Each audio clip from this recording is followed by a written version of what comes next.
Assalamualaikum, selamat hari Isnin. Anda sedang menyaksikan Mutakhir edisi petang di Sabah Hits Online TV. Bersama saya Irshina Irham, kita teruskan ke tajuk utama petang ini.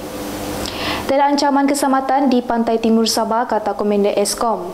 Tiada istilah berlembut hati jika disoal mengenai hak Sabah. Sebuah kenderaan hampir musnah terbakar di Kampung Benoni, Papar. Pasukan Kawasan Keselamatan Khas Pantai Timur Sabah, Eskom, tidak akan berkompromi terhadap sebarang isu yang menggugat keselamatan dan kedaulatan di negeri ini. Komandan Eskom Deputi Komisioner Amzah Ahmad berkata, pihaknya sentiasa memberi perhatian tentang tahap keselamatan di Sabah, terutama sekali semasa isu tuntutan terhadap Sabah hangat diperkatakan.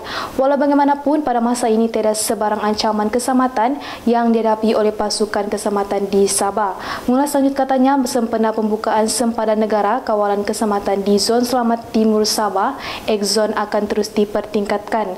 Pada 4 Mac lalu, Pesuruhjaya Polis Sabah, Datuk Idris Abdullah berkata, pihaknya akan meningkatkan tahap kesiapsiagaan di kawasan perairan Pantai Timur Sabah susulan tuntutan bayaran 62.59 bilion oleh waris Sultan Sulu. Idris berkata, setakat ini tiada ancaman yang dikesan, namun apabila isu pampasan tersebut dibangkitkan, dikuatiri ia akan menimbulkan provokasi dalam kalangan pihak yang ingin menuntut Sabah.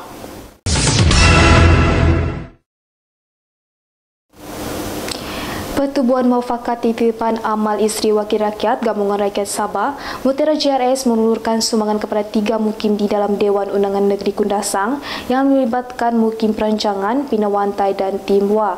Bagi mukim perancangan, sumbangan keperluan dapur seperti dapur gas, alat memasak diberikan kepada 2 pihak gereja, iaitu Gereja Roman Katolik Kampung Perancangan, Gereja Sidang Injil Borneo Kampung Namulat dan Bandaria Kampung Takutan.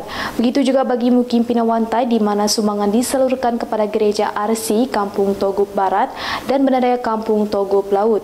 Manakala mukim Timbua menerima sumbangan Al-Quran, buku Yasin dan sejadah daripada isteri yang amat berhormat Ketua Menteri Datin Sri Panglima Julia Salak yang dipertua Mutiara JRS yang diserahkan kepada Masjid Al-Sharif di Kampung Timbua dan Surau At-Taqwa di Kampung Merudin 2. Kesemua sumbangan berkenaan disampaikan oleh isteri kepada Timbalan Ketua Menteri merangkap ahli Dewan Undangan Negeri Kundasang Datin Linda Iwit. Beliau juga mengucapkan terima kasih atas kerjasama diberikan oleh Pergerakan Wanita Parti Bersatu Sabah Kundasang yang diketuai oleh Martina Payak dan kesemua yang terlibat.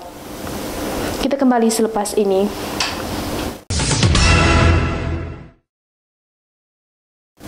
Kita bertemu kembali.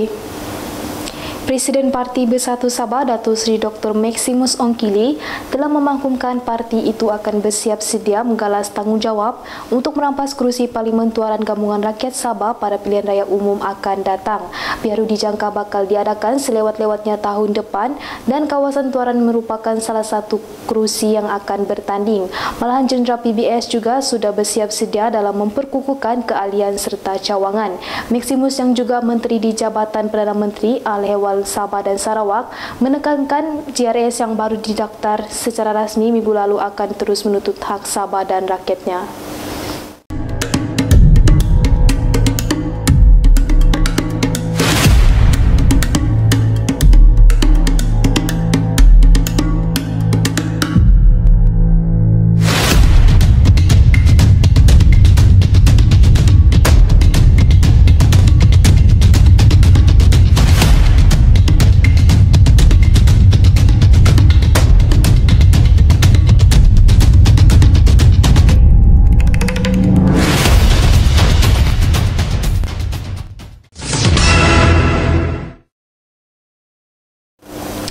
PAS Sabah akan bersemuka dengan pengurusi Gabungan Rakyat Sabah yang amat berhormat Datuk Seri Panglima Haji Haji Nur mengenai pengumuman gabungan itu yang secara rasmi mengumumkan 4 parti komponennya tanpa PAS. Setiausaha PAS Sabah Ali Akbar Gulasan berkata pihaknya hanya mengetahui bahawa tidak ada senarai dalam JRS menerusi laporan media, oleh sebab itu mereka mahu berjumpa dengan AJG bagi mendapatkan maklumat terperinci.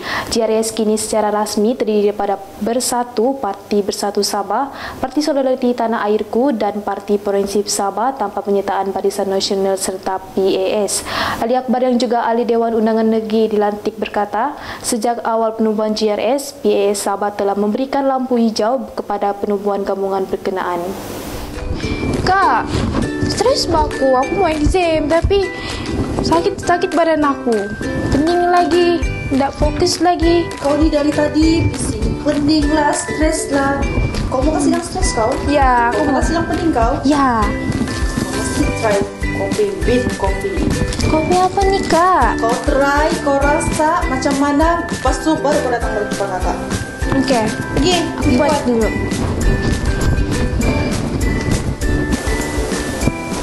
Tadi kakak aku cakap kopi ni boleh kasih hilang lesu-lesu badan, boleh kasih kuat sistem ketahanan badan. Bagus, aku try.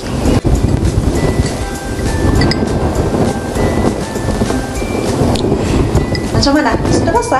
Sudah, sedap wah. Betul kan apa kakak cakap? Ya, betul. Kamu di luar sana yang meminati kopi, kamu kena try bean kopi.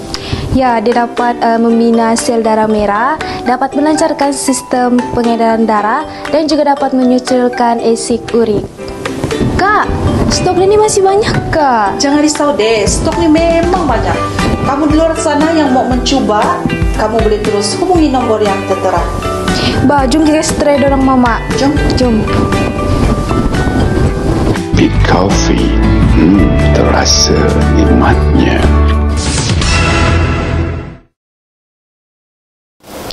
Sebagai Ketua Pasukan Rundingan Kerajaan Negeri dalam perundingan berkaitan hak minyak dan gas dengan Kerajaan Pusat dan Petronas, beliau tidak akan berlembut berkaitan soal menuntut hak Sabah. Beliau akan tumbuk meja jika tidak puas hati dalam perundingan berkaitan tuntutan minyak dan gas Sabah, tegas Menteri Kewangan II Datuk Seri Masidi Manjun.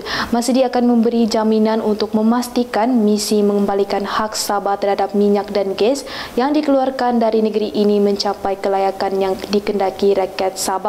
Mengulas lanjut, Masidi berkata hasil ketegasan kerajaan negeri, Petronas bersetuju membangunkan fasiliti minyak dan gas terapung di Taman Penderusian Minyak dan Gas Sepitang.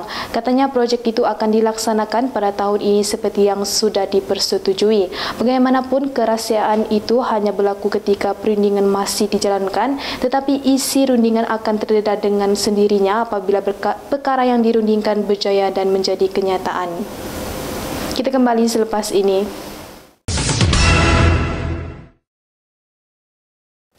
Kita bertemu kembali.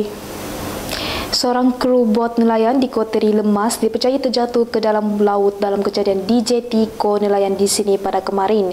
Dalam kejadian kira-kira jam 3 petang itu, mangsa dikenali sebagai Jason tidak ditemui di dalam bot sebelum kejadian itu dilaporkan kepada pihak bomba. Ketua Balai Bomba dan Penyelamat Kudat, Ishak Jabas berkata, pihaknya menerima panggilan kecemasan berhubung kejadian itu pada jam 8.20 malam.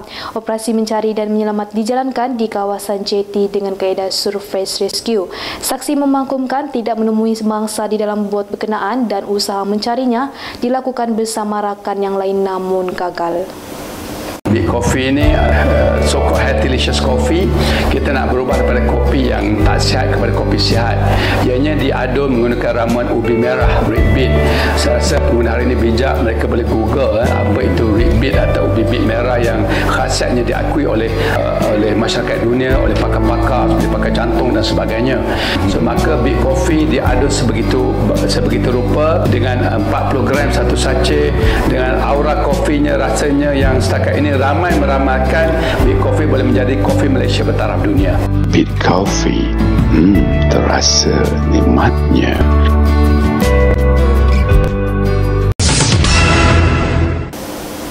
Tindakan pantas pihak bomba berjaya menyelamatkan sebuah kenderaan jenis Nazaria yang hampir musnah dijilat api berdekatan sebuah restoran di Kampung Beneni di sini pada kemarin. Menurut Pusat Gerakan Operasi Bomba Sabah, Balai Bomba dan Penyelamat Papar menerima panggilan kecemasan pada jam 7.40 malam dan sepasukan anggota diketuai Pegawai Operasi PBK2 Sulaiman Menin bergegas ke lokasi kejadian. Nazaria itu telah terbakar 30% di bahagian enjin dan sepasukan bomba bertindak untuk memadamkan kebakaran itu dan tiada kecederaan yang dilaporkan.